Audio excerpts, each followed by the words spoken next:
High বন্ধুরা, তোমরা সবাই কেমন আছো? আশা করি ভালোই আছো। তোমাদের নতুন বছরে অনেক অনেক শুভেচ্ছা জানাই। তোমাদের নতুন বছর খুব ভালো কাটুক।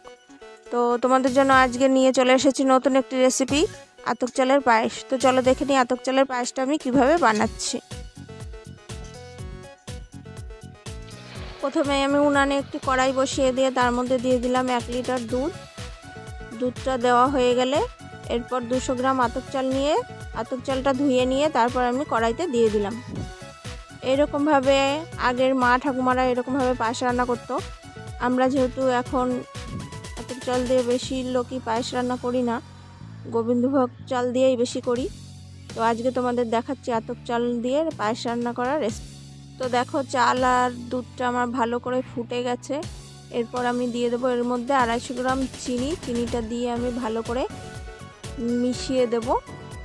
মিশিয়ে দেওয়া হয়ে গেলে এরপর আমি 3টে তেজপাতা ভালো করে ধুয়ে মাঝখান থেকে টুকরো করে দিয়ে দেব। তেজপাতা দেওয়া হয়ে গেলে এরপর 3টে এলাচ থেতো করে দিয়ে দেব। এলাচ ও তেজপাতা দেওয়া হয়ে গেলে ভালো করে নেড়েচেড়ে ভিজিয়ে রাখা কাজু ও কিশমিশ দিয়ে দেব। কাজু ও কিশমিশ দেওয়া হয়ে গেলে আবারও আমি ভালো করে নেড়েচেড়ে এটাকে নামিয়ে নেব। তো দেখো, আমার পায়েসটা একদম রেডি হয়ে গেছে। একটা বাটি নিয়ে তার মধ্যে একে একে পুরো পায়েসটা নামিয়ে নিচ্ছি। তো দেখো বন্ধুরা, কত সহজেই কত সুন্দর একটি রেসিপি তৈরি হয়ে গেল। তো যারা এখনও আমার চ্যানেল সাবস্ক্রাইব করোনি তারা অবশ্যই সাবস্ক্রাইব করে দিও। লাইক কমেন্ট শেয়ার অবশ্যই করো। তো তোমাদের সাথে দেখা হচ্ছে নতুন কোনো ভিডিওতে।